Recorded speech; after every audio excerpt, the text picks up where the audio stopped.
ஓர் ஊரில் ஒரு நாய் இருந்தது. அது எப்போதும் தனக்கு மட்டுமே எல்லாம் கிடைக்க வேண்டும் என்று ஆசைப்படும். ஒரு நாள் அது ஓர் இறைச்சி கடையிலிருந்து பெரிய இறைச்சி துண்டு ஒன்றை திருடிக்கொண்டு வேகமாக ஓடியது. யாரும் தன்னை பின்தொடரவில்லை என்பதை உறுதி செய்து கொண்ட நாய் அந்த இறைச்சித் துண்டை அமைதியாக தனியாக அமர்ந்து சாப்பிட விரும்பியது. அதனால் ஊருக்கு வெளியே இருந்த ஒரு சிறிய ஆற்றின் பாலத்தின் மீது ஓடிச் சென்றது. நாய் பாலத்தை கடக்கும்போது தற்செயலாக ஆற்று நீருக்குள் தன் பிம்பத்தை பார்த்தது.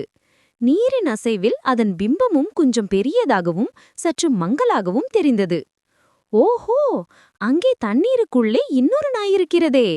அதுவும் என்னை விட பெரிய இறைச்சி துண்டை தன் வாயில் வைத்திருக்கிறது என்று நினைத்தது பேராசை பிடித்த நாய். தன் வாயில் இருக்கும் துண்டை விட தண்ணீரில் இருக்கும் நாய் வைத்திருக்கும் துண்டு மிக பெரியதாக இருக்க வேண்டும் என்று அது நினைத்தது. எப்படியாவது அந்த பெரிய துண்டையும் தானே கைப்பற்ற வேண்டும் என்று பேராசை கொண்டது. 2 இறைச்சி துண்டுகளையும் நான் மட்டுமே சொந்தமாக்கிக் கொள்ள வேண்டும் என்று அது மனதிற்குள் முணுமுணுத்தது. மறுபடியும் யோசிக்காமல் தண்ணீரில் இருக்கும் பிம்ப நாயை பார்த்து அது கோபமாக குரைத்தது. அதன் வாயிலிருந்த இறைச்சி துண்டை கீழே போட்டுவிட்டு உஷ் என்று சத்தமாக குரைத்தபோது வாயிலிருந்த இறைச்சி துண்டின் அழுவி ஆற்றுக்குள் தொப்பென்று விழுந்து நீரின் அடியில் மூழ்கிவிட்டது. வாயிலிருந்த துண்டையும் தொலைத்துவிட்டு தண்ணீருக்குள்ளிருந்த பிம்பமும் மறைந்து போகவே நாய்க்கு பேரிடியாக இருந்தது.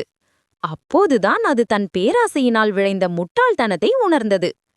தன்னுடைய முட்டாள்தனத்தை எண்ணி வருந்திய நாய் ஏமாற்றத்துடன் பசியோடு அங்கிருந்து திரும்பிச் சென்றது.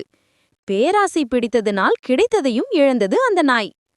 நீதி: உள்ளதை விட்டுவிட்டு இல்லாததற்கு ஆசைப்பட்டால் கடைசியில் இருப்பதை கூட இழந்துவிட நேரிடும். பேராசை ஆபத்தானது.